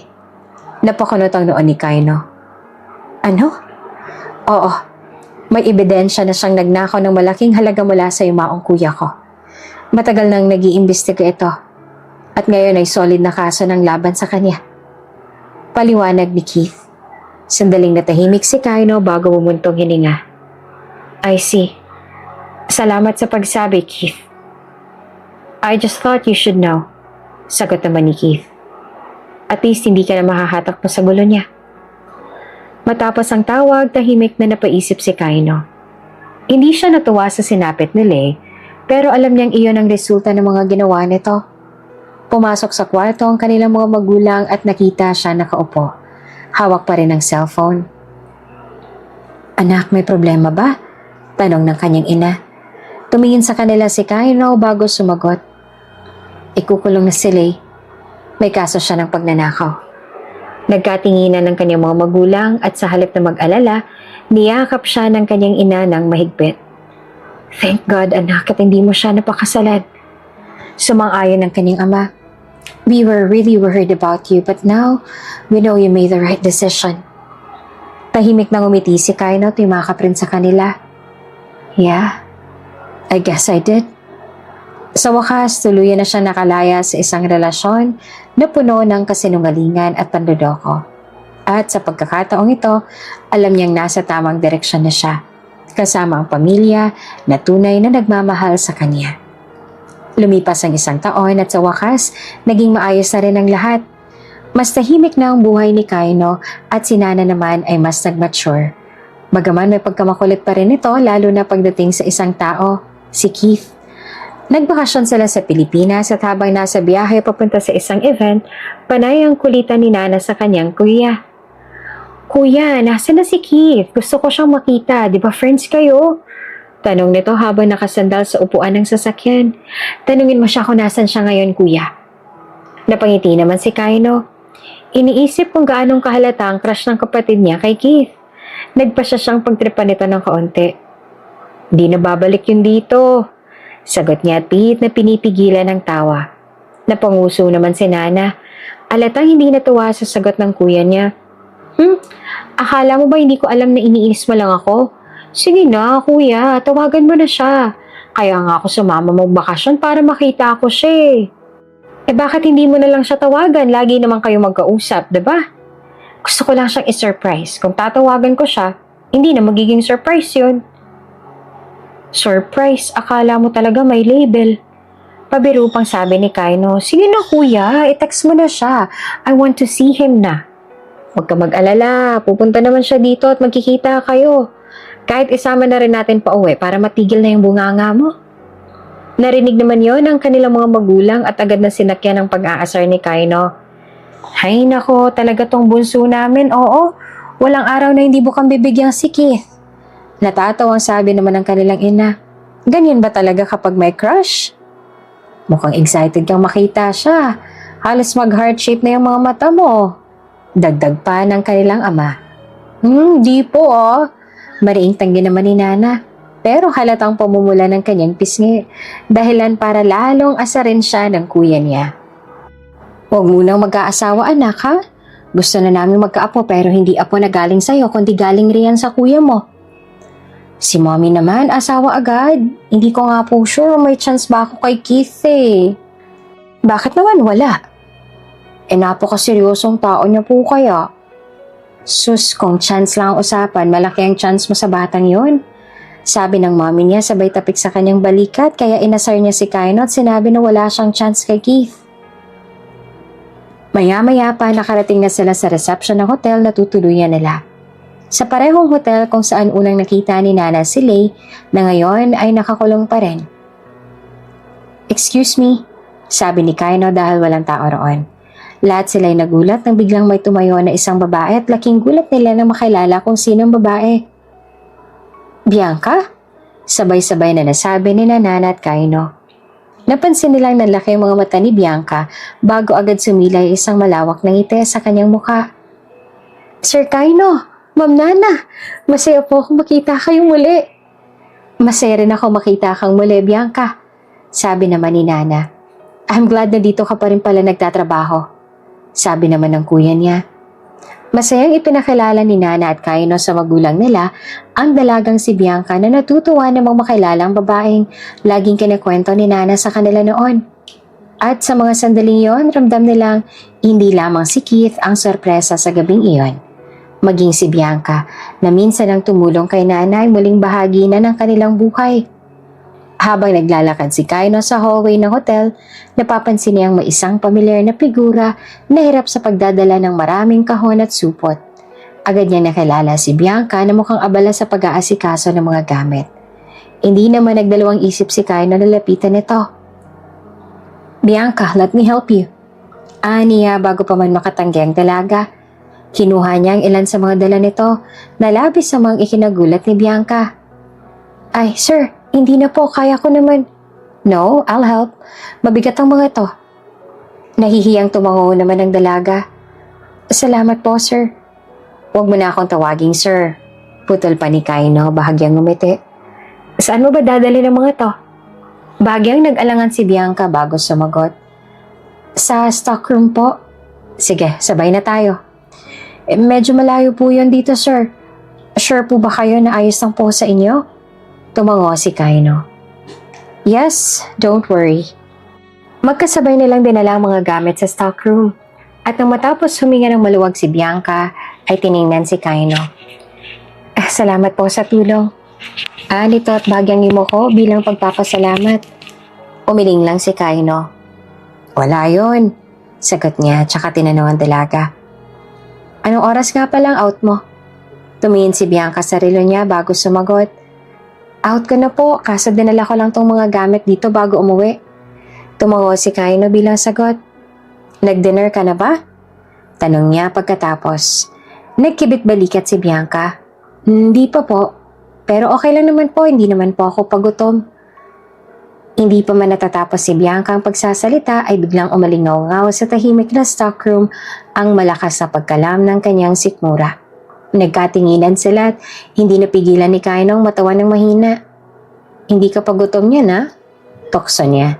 Lalong namula si Bianca at napayuko at napaatras ang bahagya. Ang ibig kong sabihin, kaya ko pa pong tiitsin. Umiling si Kaino na may bahagyang ngiti sa labi. Let's have dinner. Sabi niya at hindi tinanggap ang pagtanggi nito.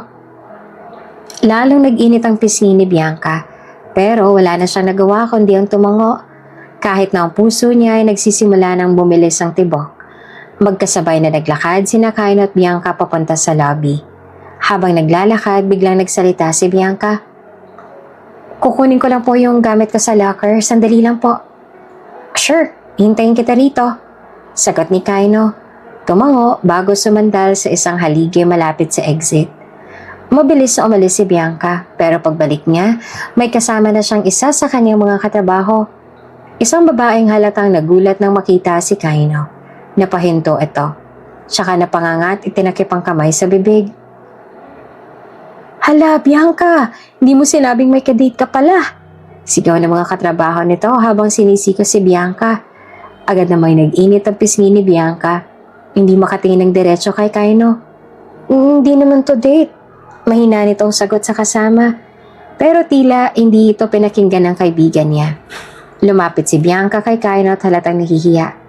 Pasensya na po kayo sir, ganyan lang po talaga yon. Mahina niyang sabi habang pasimpleng sumulyap kay Kaino. Ngumiti naman si Kaino, bahagyang natawa sa reaksyon ng dalaga. Are you ready? Tanong niya. Opo sir, sagot ni Bianca. Halatang naiilang pa rin. Habang naglalakad sila palabas, biglang sumigaw ang kaibigan ni Bianca. Enjoy sa date, bestie! Mas lalong nag-init ang pisngi ni Bianca. Napayuko siya at napakagatlabi sa hiya. Samantalang si Kaino naman ay bahagyang umiti. Nakikita niyang hindi mapakali ang dalaga. Relax, Bianca. It's just dinner. Mahina niyang sabi. Napatingin si Bianca sa kanya, tsaka dahan-dahan tumango. Ngunit kahit anong sabihin niya sa sarili, hindi niya maitatanggi na kumakabog ng mabilis ang puso niya. Mula nang mag-dinner sila ni Bianca, pakiramdam ni Kaino ay naging magaan na ang loob niya sa napakabait na dalaga. Marami siyang nalaman tungkol dito. Mga bagay na talaga namang hinangaan niya. Hindi lamang ito masipag at matulungin, kundi may mabuting puso rin. Kinabukasan, habang naka-duty si Bianca, naisipan naman ni Kaino na dalhan nito ng kape. Pagdating niya sa reception, nakita niyang nakatalikod ang dalaga, abala sa ginagawa. Biglang lumapit ang isang katrabaho nito at kinilig na kiniliti si Bianca sa tagiliran, sabay bulong. Bianca, may dumating na surprise para sa'yo. Napakunot noon naman si Bianca at lumingon. Halos mabitawan niya ang hawak ng ballpen nang makita si Kaino na nakatayo sa harapan niya. May hawak na 2 tasa ng kape. Ngumiti naman ang malawak si Kaino at binati siya. Good morning, Bianca. Nagulat si Bianca pero agad din nagbigay ng galang. Good morning po, sir. Inabot ni Kaino sa kanya ang 1 tasa ng kape. Para sa'yo. Namulang pisngi ni Bianca at bagyang yumuko bago mahina, ngunit magalang na tinanggap ang kape. Hindi yun na po dapat pinag-abalahan to, sir. Ngumiti si Kaino. It's nothing, bumili rin ako kanina. Naalala kita kaya naisip ko nang dalhan ka dito ng kape. Tumingin siya sa relo niya at saka nagtanong, may plans ka ba mamayang lunch? Nagulat si Bianca sa tanong. Napatingin siya sa katrabaho niyang abot tengang ngiti. Tila kinikinig para sa kanya. Wala naman po, sagot niya. Ngumiti si Kaino at marahang tumango. Good, let's have lunch together. Hindi na nakatanggi pa si Bianca. Alam niyang hindi siya mananalo sa usapan kaya nahihiyang tumango na lamang siya. Okay po, sir. Habang lumalayo si Kaino, narinig niya ang kilig ng bulungan ng mga katrabaho ni Bianca sa likuran. Napailing na lang siya pero hindi mapigilang mapangiti. Mukhang magiging masaya ang lunch nila mamaya. Habang nagla-lunch sila, tahimik lamang si Bianca habang kinakain ang pagkain niya. Pero hindi niya maiwasang magtanong tungkol sa isang bagay na kanina pa niya gustong itanong. Sir, kamusta na po pala yung fiancé mo? Napatigil sandali si Kaino, tiningnan siya bago ngumiti. I don't have a fiancé. Magbibigla naman si Bianca sa sagot niya. Pero kasal na po kayo ni Ma'am Lay, hindi po ba? Hindi po ba't siya ang fiancé ninyo? Mahinang tumawa si Kaino bago umiling. No, hindi naman natuloy ang kasal naming dalawa. Matagal na rin kami hiwalay. Single ako sa ngayon. Halata naman sa mukha ni Bianca ang pagtataka, kaya napangiti si Kaino at ipinaliwanag. We both realized na hindi kami para sa isa't isa. Kaya napagkasunduan namin na huwag na lang ituloy ang kasal. Sa ngayon, pareho kaming masaya. Habang nakikinig si Bianca, tila ba may kung anong gumaan sa pakiramdam niya. Para siyang nabunutan ng tinik. Napansin naman niya ni Kaino kaya hindi niya napigilan na mapangiti. Dahil sa naisip niya, siya naman ang nagtanong. Ikaw ba, Bianca? Single ka pa rin? Nagulat naman si Bianca sa tanong niya pero agad din namang sumagot ng, Opo. Why? Siguro dahil focus pa ako sa trabaho at pamilya ko. Lalo pat nag-aaral pa po mga kapatid ko kaya wala rin po akong panahon na pumasok sa relasyon noon. What about now? May panahon ka na ba para makipagrelasyon? Bahagyang tumango ang dalaga. Kung may ibibigay man po sa akin ng Diyos, oo naman po. Sa tingin ko ay nasa tamang panahon naman na at nasa tamang edad na rin po ako para isa-isip ang ganong mga bagay. Doon na tuluyang lumawak ang ngiti ni Kaino. Hindi niya alam kung bakit. Pero parang gumaan lalo ang loob niya sa dalaga. Habang nasa kanilang hotel room, mapapansin ni Nana ang kakaibang aura ng kuya niya. Lagi itong nakangiti at tila may madalas na iniisip. Hindi siya tanga. Alam niyang may kinalaman si Bianca rito. Kaya habang nagmemeryenda silang pamilya, bigla siyang ngumiti ng nakakaloko at nagsalita. Kuya, aminin mo na nga, pinupormahan mo si Ate Bianca, no? Napatigil si Kaino sa pag-inom ng kape at napakunot na Ano na namang pinagsasasabi mo? Sus, kuya, kunwari ka pa. Alam ko po na lagi mo pinupuntahan si Ate Bianca. Oo nga, anak. Natatawa naman na sabi ng kanilang ina. Pormahan mo na si Ate Bianca, kuya. O joke naman ni Nana. Tumigil ka nga rin sa pinagsasasabi mo, Nana. Pigil ang ngiting saway ni Kaino sa kapatid.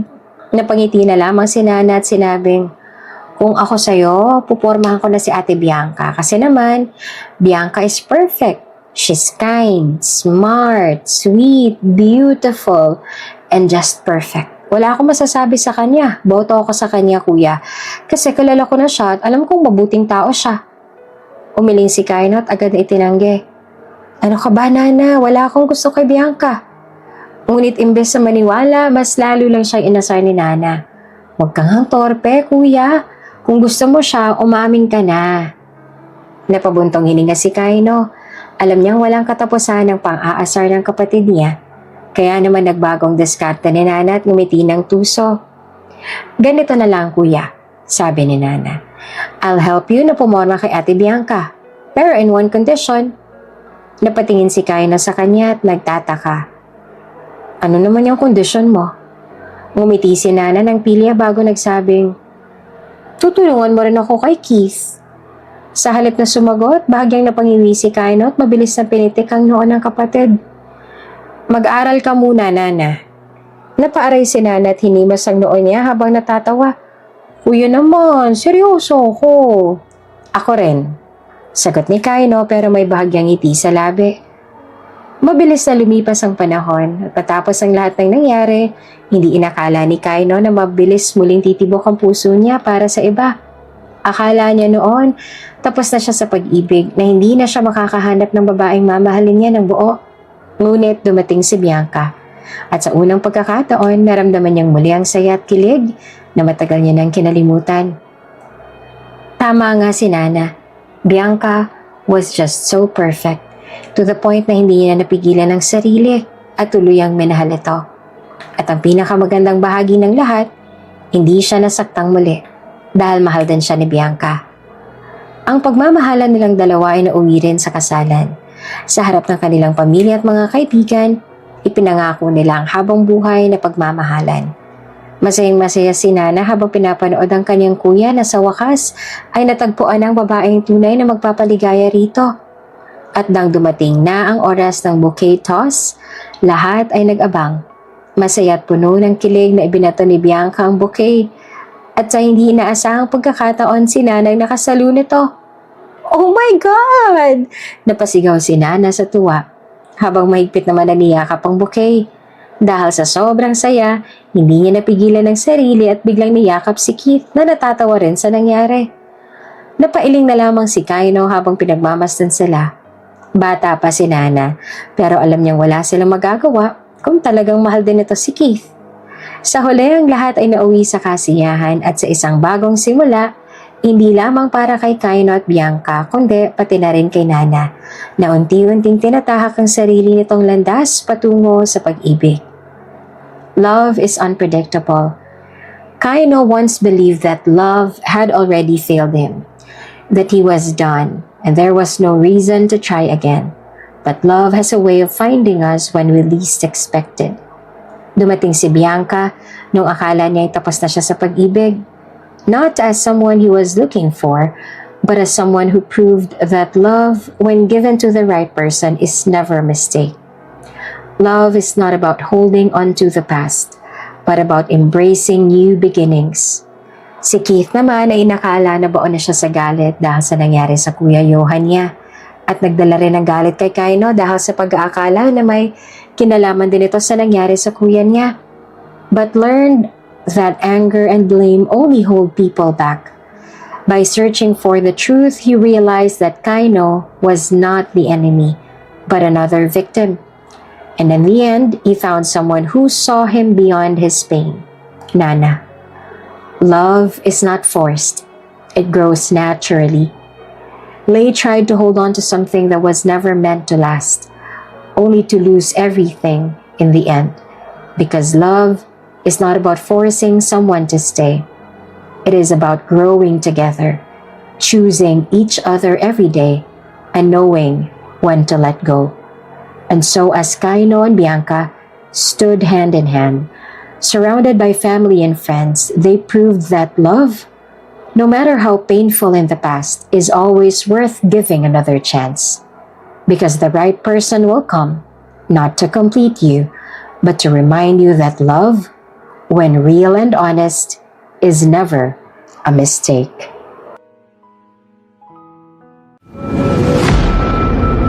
Kung bago ka pa lang sa channel na ito, Ate Jane TV, huwag kalimutang pindutin ang notification bell and subscribe button.